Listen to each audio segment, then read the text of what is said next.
Tomasz Lewiński, and this is TVP World Talks, where every word matters.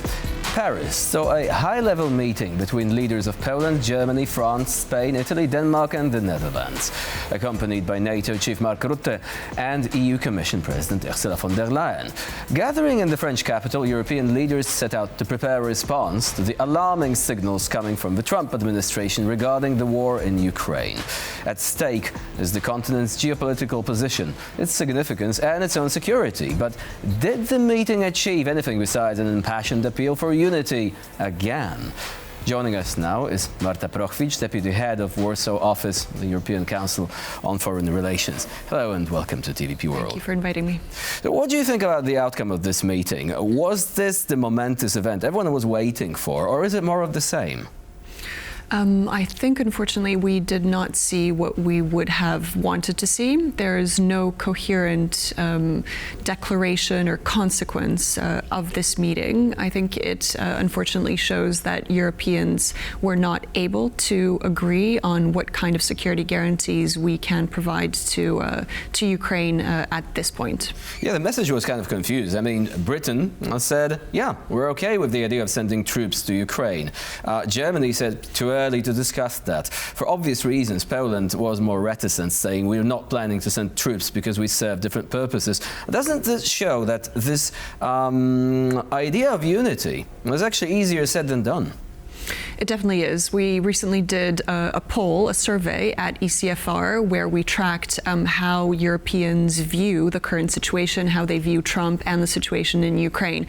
And that poll, and it's not the first one to show this, there are very many different positions in Europe on how we approach Trump, how we view the end of the situation between Russia and Ukraine. And as a consequence, we are very much on different spectrums in all these questions. The approach to Trump seems to be important. Some commentators believe, in fact, that the US administration would like to see Europe divided because they don't really care for the European Union. They would rather discuss important matters with individual countries. That's not entirely out of the question. I think a lot of people had that comment after what we saw at the Munich Security Conference, and in particular J.D. Vance's speech. There was a lot of talk there about lifting up right-wing movements, right-wing political parties, which are more ideologically in line with the Trump administration. And there were comments over the weekend saying that this is actually a sign of the fact that the United States would want Europe to be weakened rather than united.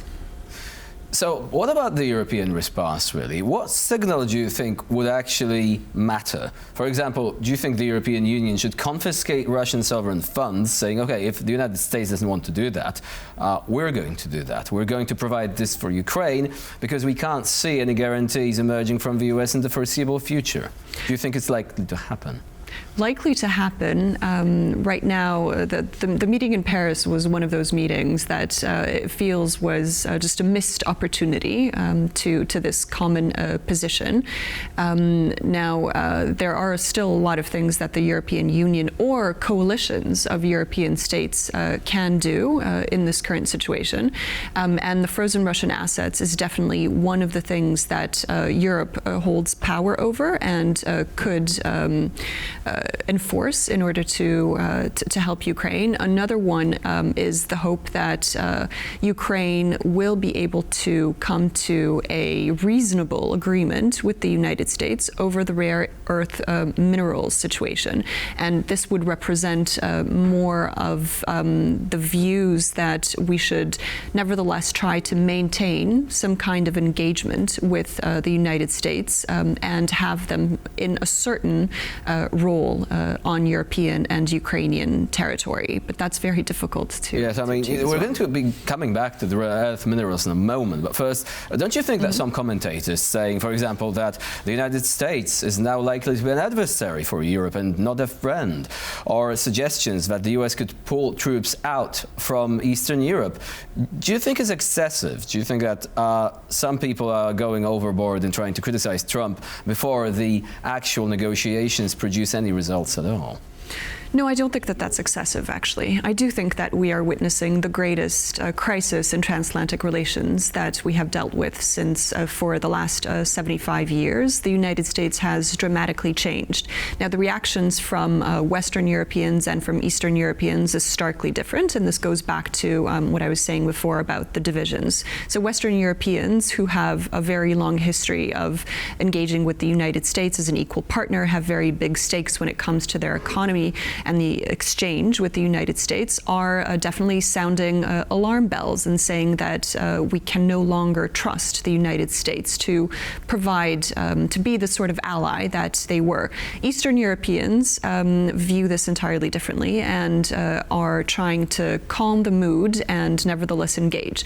Now, who's right is a very difficult question, very much predicated by geographical position, where Poland relies heavily on security guarantees and U.S. force presence in Eastern Europe.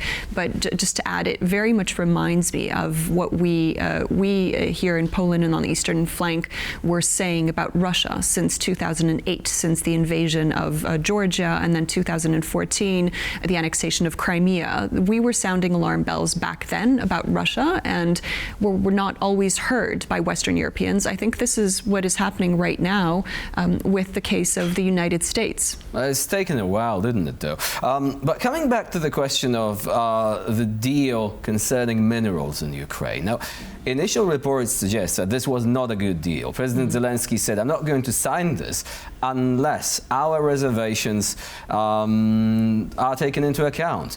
Of course, some US officials have responded that this is a wasted opportunity.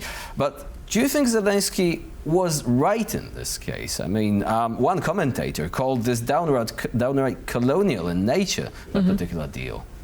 Well, it depends on what was written in that contract. So as long as we don't have the contract before our eyes, it's very hard to judge what kind of deal that was. I think that if it wasn't a very good deal for Ukraine, Zelensky was right in putting that aside.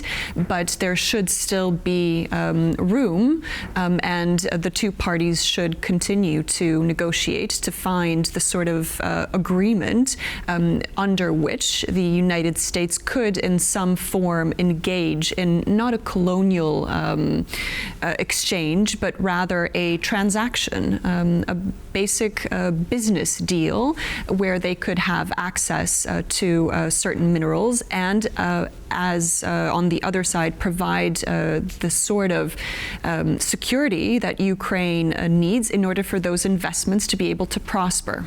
Now, speaking of business deals and investments, the meeting in Riyadh has just started. Do you think that the sense or a desire to do business could actually prevail over geopolitical concerns in the course of that meeting? It's a surprise and not a surprise that these conversations are taking place. I think it's important to remember that this is just the beginning of negotiations. So there still may be many different scenarios that could develop. They might reach an agreement that is very frail and a ceasefire that is so fragile that will necessitate and put the pressure on Europeans in order to provide some kind of creative way of securing Ukraine. It could be that this is just the beginning and they do not reach a negotiated settlement anytime soon, and the American administration turns to other issues in the medium term. Well, it has me a bit worried is the presence of one individual in particular, Kirill Dmitriev, the head of Russia's sovereign wealth fund. He already made a statement before that meeting, basically saying American companies lost billions by retreating from Russia, and we're such a great market to be present in.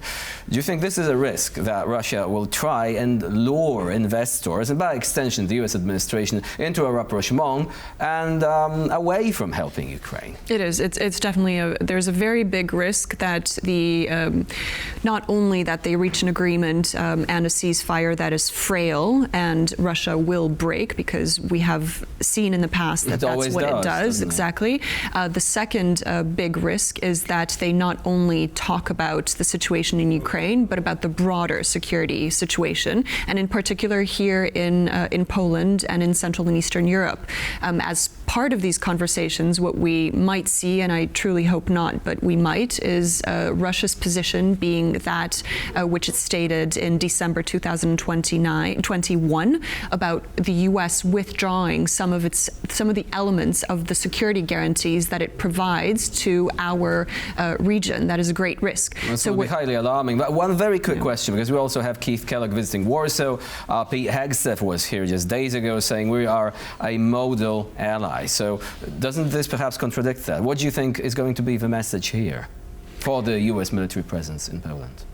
I think we are getting very confusing messages from the United States, and therefore we should be extremely cautious. Just because Hegseth comes to Poland and tells us that we're a brilliant ally, we cannot simply trust those words and believe that the United States is here to stay. Looking at the broader picture of what the Trump administration did in its first term and how it treated countries that it claimed to be their allies, such as Saudi Arabia or even the UK, it had the tendency to turn around and stab them in the back. So we should absolutely not trust these messages and look at the broader picture of what has happened. And we should look more to the Europeans, despite the divisions, despite the lack of unity. It is a time where we can trust our European allies more than the United States. Nevertheless, we should, on specific issues that we can have a business-like, transactional-like relationship with the United States, of course we can engage. But the overall message